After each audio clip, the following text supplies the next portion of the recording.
গত এক বছরের একটি সুন্দর জার্নি শেষ করতে পারলাম, যেখানে মেমোরি ফোকাস, মাইন্ড পাওয়ার, কোচিং সংক্রান্ত বহু কিছু তথ্য, বহু কিছু কৌশল এবং বিজ্ঞান ভিত্তিক বহু প্রসেস সংক্রান্ত জানতে পারলাম।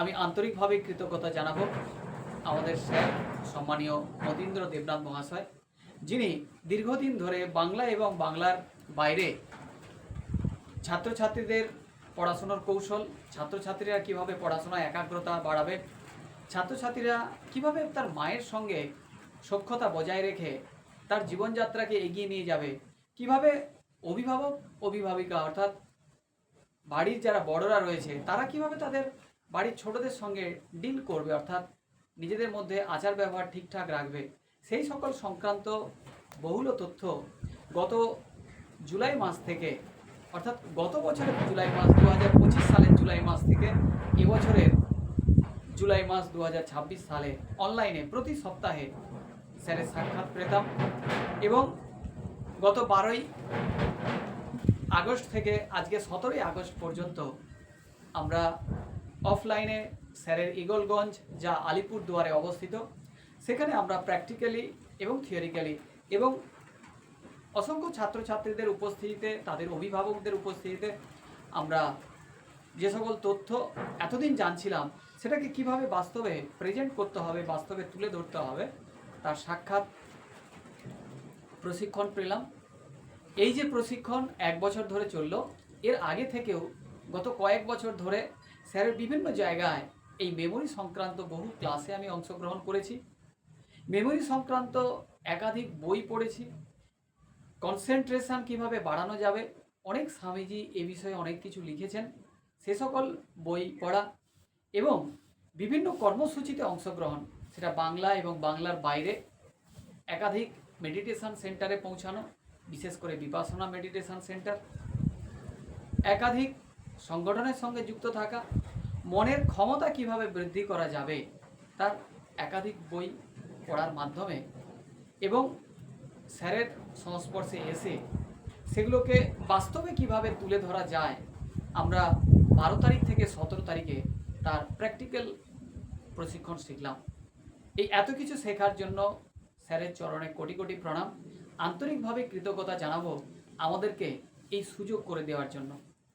সৃষ্টিতে বহু কিছু রয়েছে, সেই বহু কিছুর মধ্যে আমাদের এটা একটি পথ, এটা একটি জার্নি। এক বছর ধরে জার্নি এখানে সমাপ্তি যেমন হলো, তেমনি আজ থেকে আবার নতুন জার্নি চালু হলো। এত কিছু যে শেখা হলো, এই শেখার মাধ্যমে কিভাবে ছাত্রছাত্রীদের তাদের ভবিষ্যৎ উজ্জ্বল করতে, তাদের পড়াশুনোকে সুকৌশলে যাতে এগিয়ে নিয়ে যাওয়া যায়। যোগ চর্চায় গীতাতে রয়েছে যোগ ও কর্মসু কৌশলম, অর্থাৎ কর্মকুশলতাই যোগ। ছাত্রছাত্রীদের ক্ষেত্রে পড়াশোনাটাই তাদের কাছে যোগ। তারা কোন কোন কৌশলে তাদের পড়াশোনাকে এগিয়ে নিয়ে যাবে, সেই কৌশলগুলো আমি যেমন রপ্ত করতে পেরেছি, আগামী দিন ছাত্রছাত্রীদের যাতে রপ্ত করাতে পারি, অভিভাবকদের যাতে খুব সহজে জানাতে পারি, সেই প্রশিক্ষণ এখানে নেওয়ার মাধ্যমে এবং পরিবেশে অর্থাৎ ছাত্রছাত্রীদেরকে দেওয়ার মাধ্যমে আমার ব্যক্তিগত জীবনযাত্রা শ্রীবৃদ্ধি ঘটবে। আমরা কিভাবে স্লিপ লার্নিং, অর্থাৎ আমি বিশ্রাম নেব, সেই অবস্থায় আমি আমার পড়াশোনার জগৎকে এগিয়ে যাব, কিভাবে ক্রিয়েটিভ ভিজুয়ালাইজেশনের মাধ্যমে আমার ভবিষ্যৎকে নির্মাণ করতে পারবো, কিভাবে রিভার্স রিসাইক্লিং রেকর্ডিং সিস্টেমের মাধ্যমে আমি আমার পড়াশোনার ধারাবাহিকতা বজায় রাখতে পারবো, যেখানে কোনো রকম ডিস্টারবেন্স না পেয়েই আমি আমার অগ্রগতিকে এগিয়ে নিয়ে যেতে পারবো।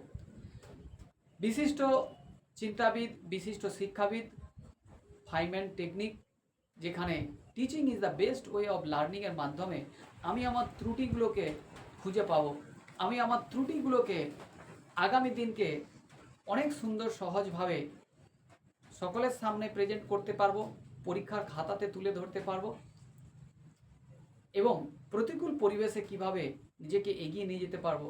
এত কিছু প্রশিক্ষণ, ছাত্রছাত্রী তার অভিভাবকের মেলবন্ধন এবং ছাত্রছাত্রীরা আগামী দিনে তার যে ভবিষ্যৎ নির্মাণ করবে, সেই নির্মাণ কেবলমাত্র তার ব্যক্তিগত স্তরে নয়, তার পারিবারিক স্তরে নয়, সে সোসাইটির এবং আন্তর্জাতিক স্তরে যাতে এগিয়ে নিয়ে যেতে পারে তার অনেক পরিকল্পনা পেলাম।